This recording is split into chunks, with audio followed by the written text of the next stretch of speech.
ఇక పశ్చిమ గోదావరి జిల్లా నర్సాపురం దగ్గర వశిష్ఠ గోదావరి ఉధృతంగా ప్రవహిస్తోంది. లోతట్టు ప్రాంతాలు, లంక గ్రామాలు జలమయమయ్యాయి.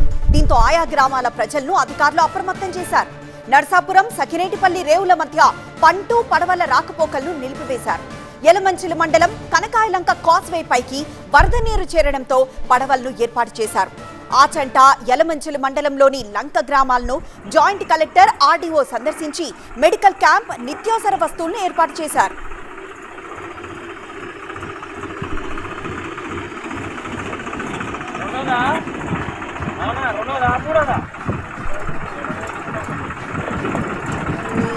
పశ్చిమ గోదావరి జిల్లాలోని లంక గ్రామాల పరిస్థితిని మా స్పెషల్ కరెస్పాండెంట్ రవికుమార్ వివరిస్తారు.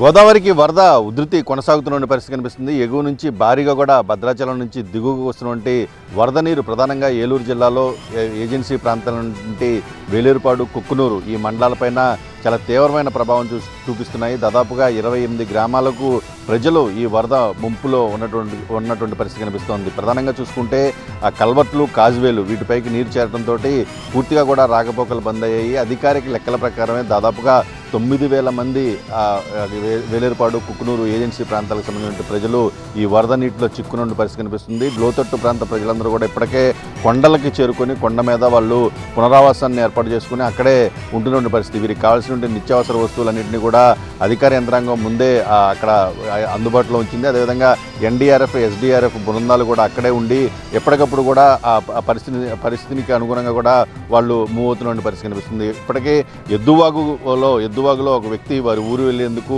ఈత కొట్టుకుంటూ వెళ్తున్న సందర్భంలో అతను గల్లంతయ్యాడు. అతని కోసం కూడా గాలింపు చర్యలు ఇప్పటికీ కొనసాగుతున్నాయి. దిగువకు వస్తే ఇటు ఆ లంక గ్రామాలు ధవళేశ్వరం నుంచి అటు నర్సాపురం వరకు ఉన్నటువంటి ఆ లంక గ్రామాలు మొత్తం కూడా చుట్టుముట్టిన పరిస్థితి కనిపిస్తోంది.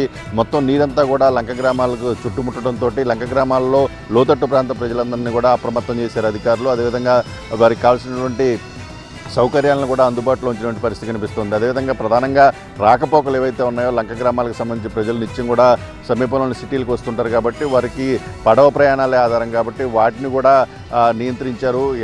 నాటు పడవలని ఆశ్రయించవద్దని చెప్తున్నారు. అదేవిధంగా మత్స్యకారులను కూడా గోదావరి నదిలో వేటకు వెళ్ళొద్దని చెప్తున్న పరిస్థితి కనిపిస్తుంది. ఎప్పటికప్పుడు కంట్రోల్ రూమ్లు ఏర్పాటు చేయడం, తహసీల్దార్లు, రెవెన్యూ అధికార యంత్రాంగాన్ని మొత్తాన్ని కూడా సిబ్బందిని కూడా అందుబాటులో ఉంచి ఎప్పటికప్పుడు అధికార యంత్రాంగం మొత్తం కూడా జిల్లా కలెక్టర్ స్థాయిలో అందరూ కూడా పర్యవేక్షిస్తున్న పరిస్థితి కనిపిస్తోంది. ఏమన్నా సుర్గతో రవి, TV9 భీమడోల్ నుంచి.